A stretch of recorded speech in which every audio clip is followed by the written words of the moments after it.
Greetings and salutations. I am Unthorf Neverborn, the abyss that slumber, and you are listening to the Eldritch God.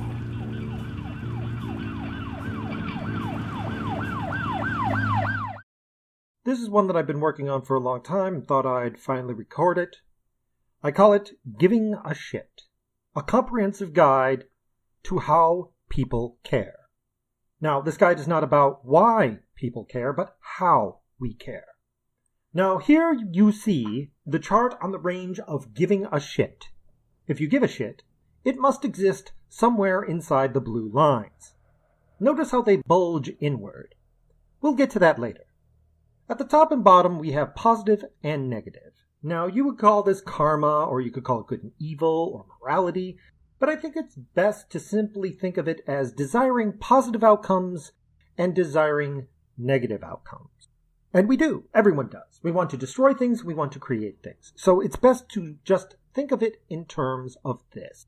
Now, on the left and right, we have care and ennui. Yes, I know it's spelled Ennui, but it's pronounced ennui because it's French. Fucking French. Ennui, a feeling of utter weariness and discontent resulting from satiety or lack of interest.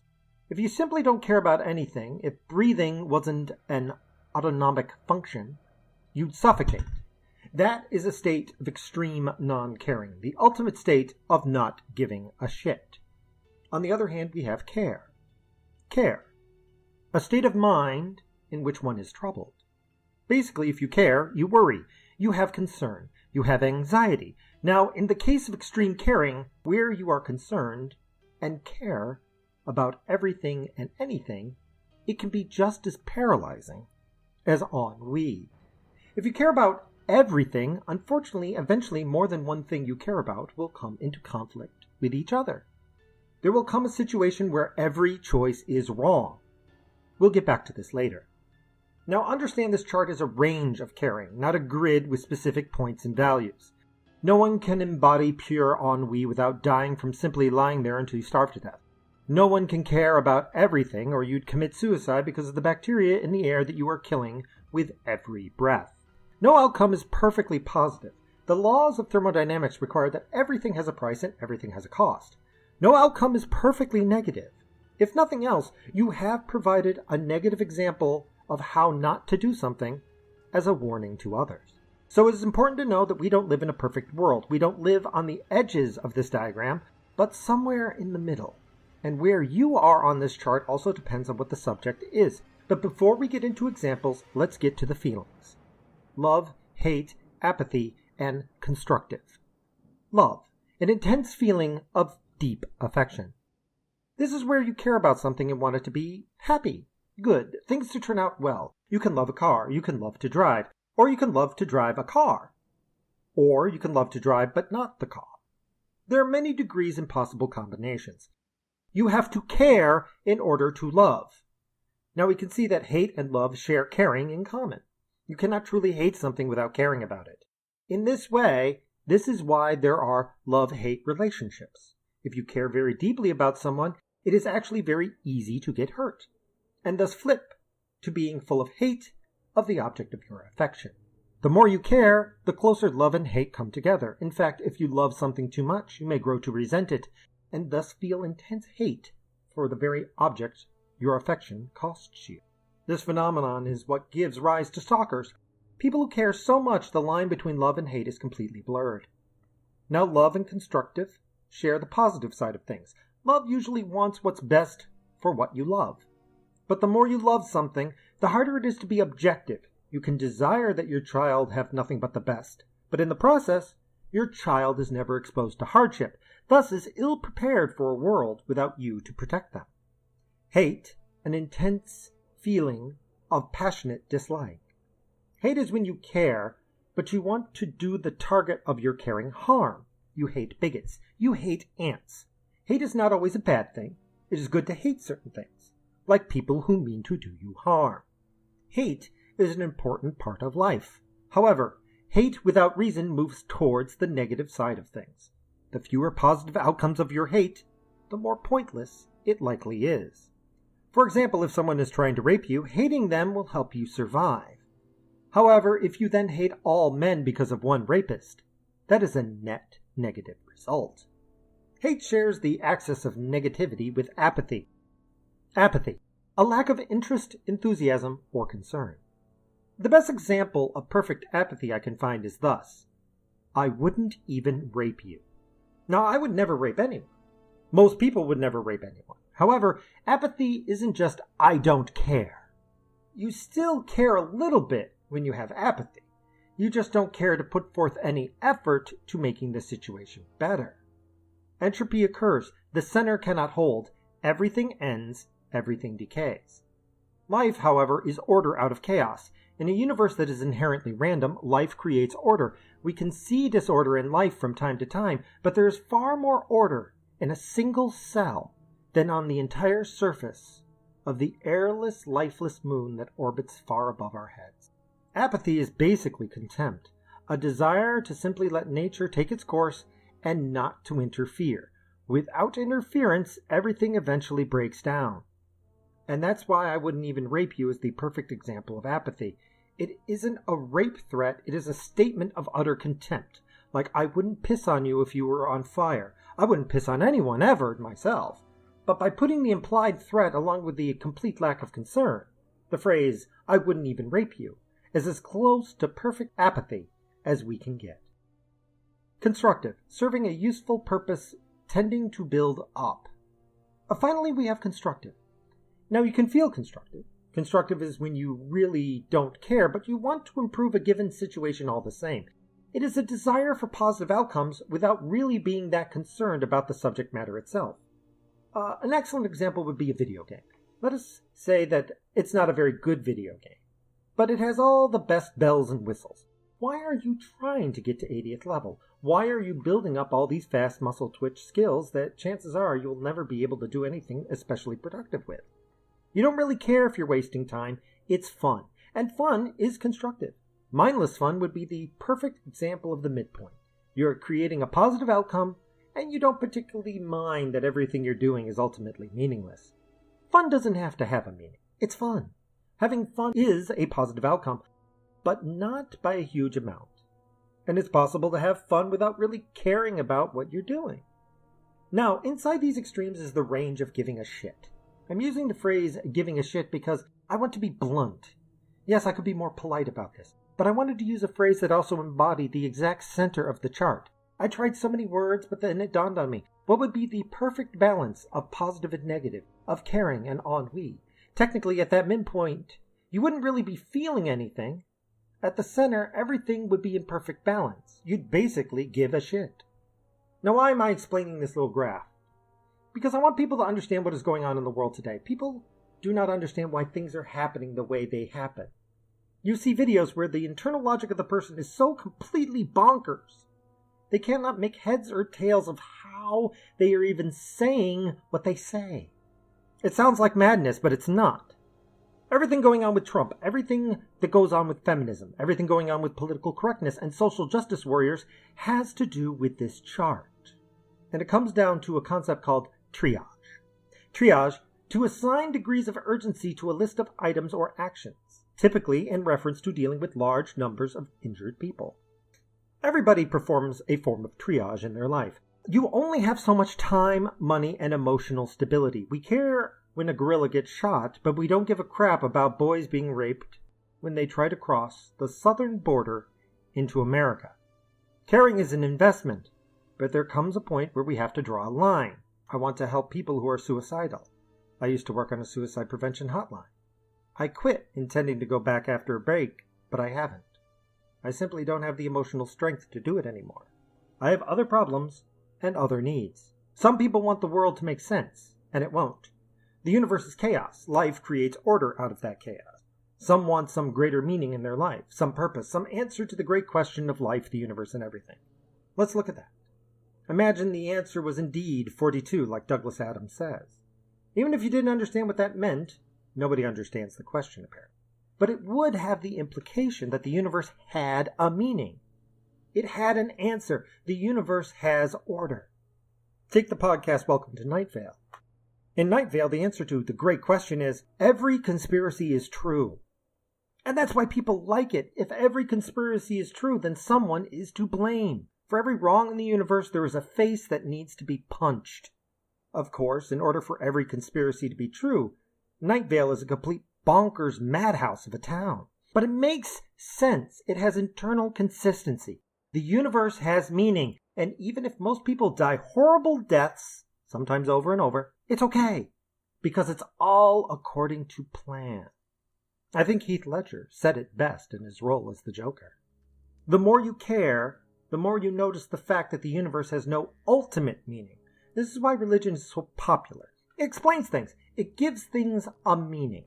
The more you care, the deeper you go into trying to find out why, and eventually, if you pull back enough layers and stick to only facts and truth that you can see, if you only accept Jesus when you can stick your fingers into the holes in his hands, then there is only one eventual conclusion, that there is no ultimate answer. There is no point, there is no meaning, there is no reason life isn't fair. You live in the real world, a world that is ultimately built on chaos, where the only order comes from living things, and the only meaning you will ever find is temporary. And that is a good thing! Because if you care too much, the world must have justice, or there is no point to living. There must be a conspiracy to explain everything, because without it, why bother? The more you care, the more you want life to be fair. However, I'm here to tell you that life isn't fair. And that's why the lines bulge inwards. Because there is a level of diminishing returns. In a perfect world, the lines would be straight. But the truth is, in order to focus more on positive outcomes, you have to sometimes care a little less. The little child in the emergency room may be a cute little black girl, but her injuries may be so severe that the time it would take to heal her would allow 5 other white people to die. Well, if you just spend the time on them instead of her, numerically, you'll save more lives. It's triage, and it sucks, and it isn't fair, and life makes much more sense when you simply call the doctor a racist. Everything makes much more sense when you find someone to hate and shoulder them with everything. Bad things then happen to bad people. Well, I'm here to tell you that bad things happen to good people. And good things happen to bad people. Life isn't fair. But imagine how horrible the world would be if it was fair. A life that was fair would require someone to blame. On top of that, you'd need to make sure they were justly punished. Not only would the universe have to twist into a pretzel to make universal justice possible, it would be a far more horrifying implication. It means that if something bad happens to you, it's your own damn fault. This is what drives social justice warriors mad. The inability to explain how their perfect models of human behavior do not match up with reality. They can never match up because social justice warriors want a world that is fair, where the victim is never to blame. Sorry, if you want justice, true justice, a world with nothing but justice, then the victim is always to blame. That is the problem with all these liberals. They care, they want justice, but if you follow the logic to its inevitable conclusion, it will always fall apart. In a world of perfect justice, if you suffer, you are to blame. Social justice warriors never blame the victim because they all feel they are victims. Hell, for all we know, the world actually is fair. That would mean that every crappy thing that ever happened to you, you had it coming. That is the foundation of a world that is fair. If you try to tell me that a 6-year-old girl had it coming when she got raped by her stepfather because her mother wanted to sell the video, I will find a way to slap you over the internet. I don't have a clue what real horror is. I work with it every day, people who have truly experienced it, and I still don't know what it is. It is infectious, I know that much. It creates an imbalance where it has to explode outward or implode inward, and I don't have a damn clue which is worse. That's not the real world. You aren't a bad person if something bad happens to you. Your life isn't being controlled and manipulated so that your life fits some ultimate answer or conforms to some universal law. It sucks, but as far as anyone can tell, we all apparently have free will. You have a life full of choices. Horrible choices, but choices all the same. Life isn't fair, but you can't be free and have a world that's fair at the same time.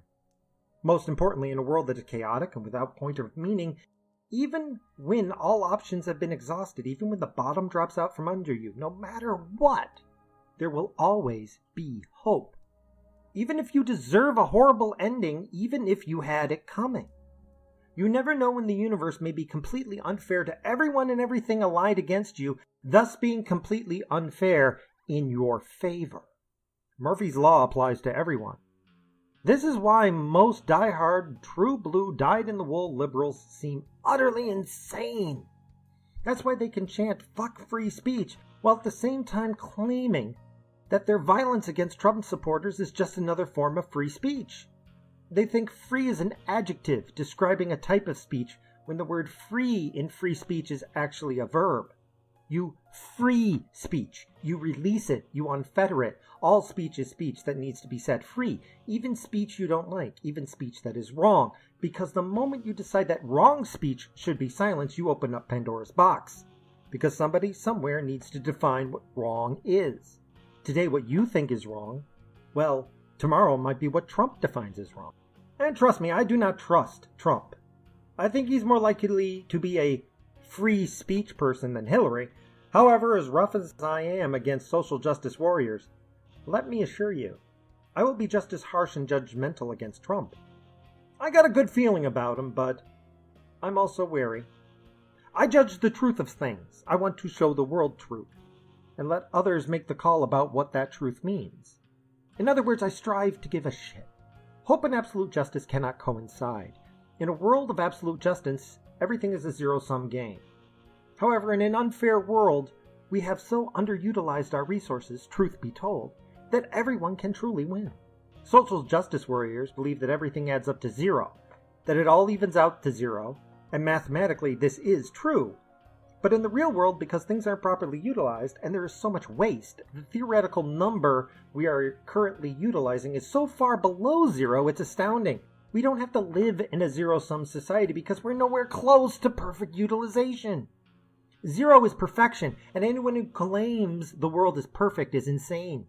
Hence why so many social justice warriors don't make any sense in their arguments. They think the world equals out to a theoretical zero. In order for you to get ahead, you have to take from me, and vice versa.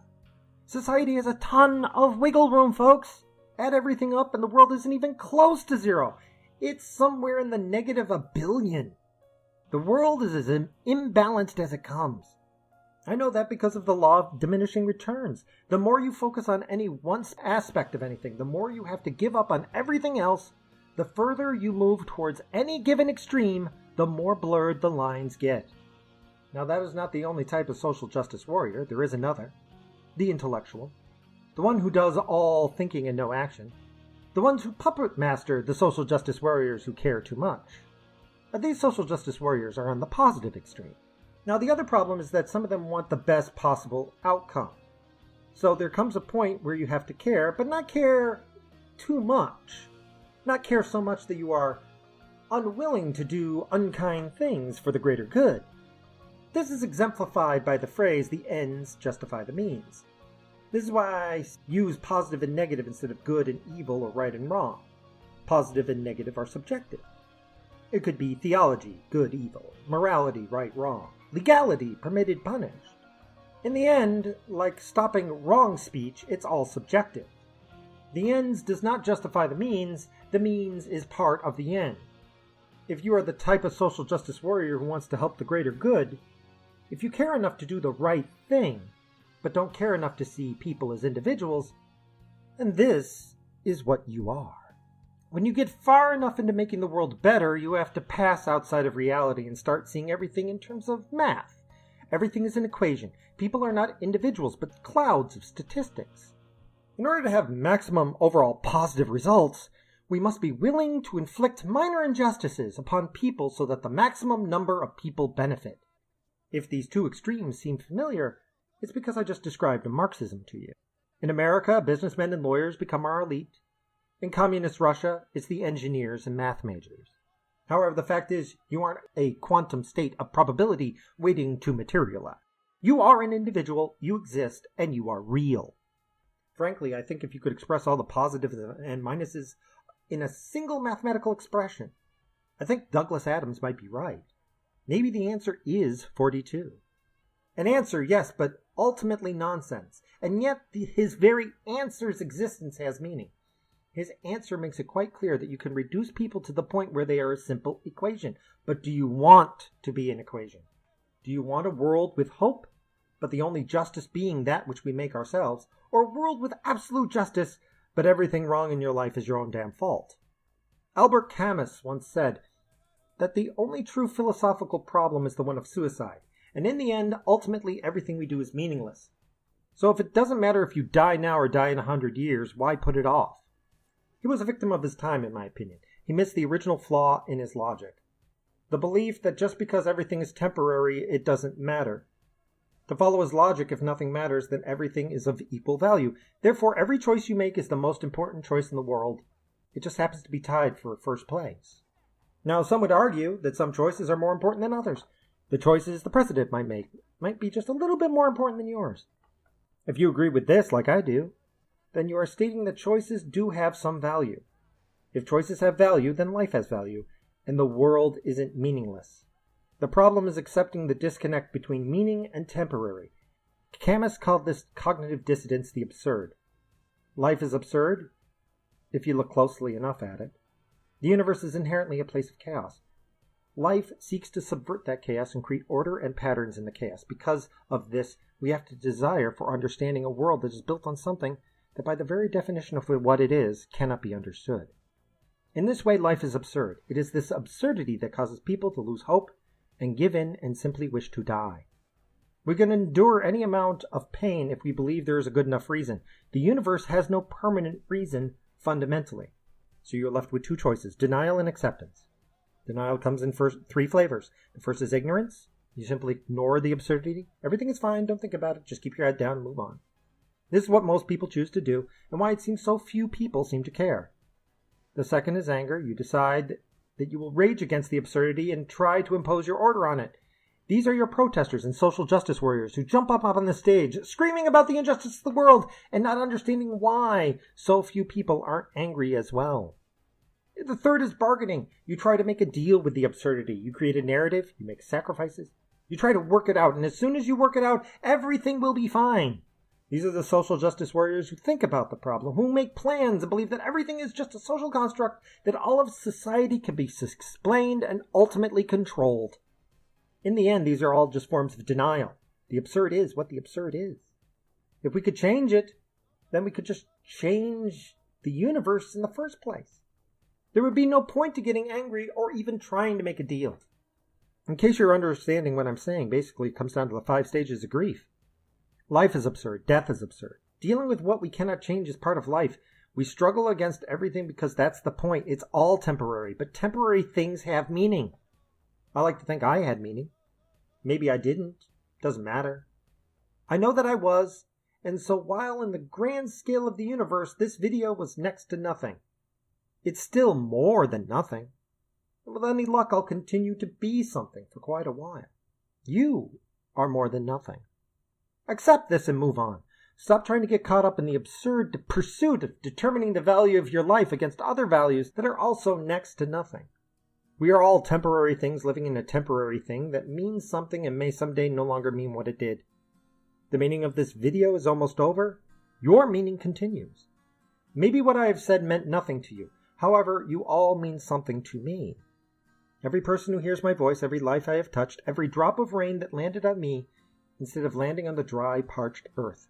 I had an influence that extends out into the eons that I will never understand or comprehend. Nor do I need to. You don't need to know yours either. You are, you live, you exist, you have meaning. I know of what I speak more than most, because I got beaten into a coma about 25 years ago, and my brain damage is a little bit progressive. Every day I forget just a little bit more. Every day there's just a little bit less of me. Someday there will be a living body, but the person inside will be gone. Erased. Everything I was, lost forever. Except for the thoughts and ideas that I place in your head. These words, these statements, these thoughts that infect you. They change you, they remake you, and put a small part of me inside of you. And in the ages to come, perhaps a fragment of a shadow, of a whisper, of a thought, an echo of what I have said here, of what you have observed, and it will continue on. I am fading. My memory loss cannot be stopped. Most of my memories these days are from my journals. I cannot remember most of my childhood. I have no memories or the emotions that go along with those memories of my mother. She is completely lost to me.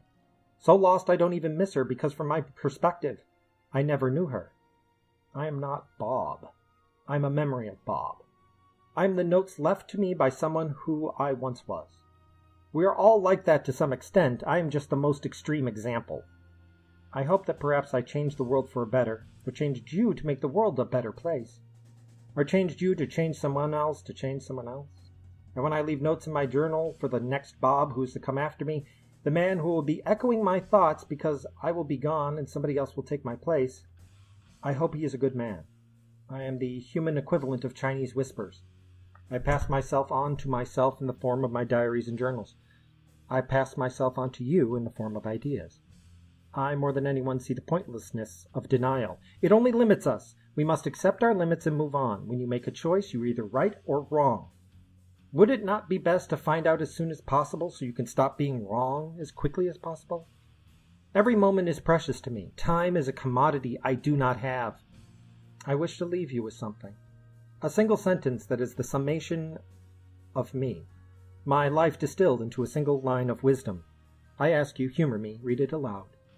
I am fallible and I love to fail, for without error the road to truth is unclear. It serves me well. I become a better man every day because of it. Move past the stages of depression and denial and move on to acceptance. There are things we cannot change and things that we can. Focus on what you control, relax about what you cannot, and care. Just enough. The universe does not have an ultimate meaning, but you do live in a state of temporary meaning. Try to give a shit about it. Enjoy your state of temporary meaning for as long as it lasts. Then try and enjoy it just a little bit more.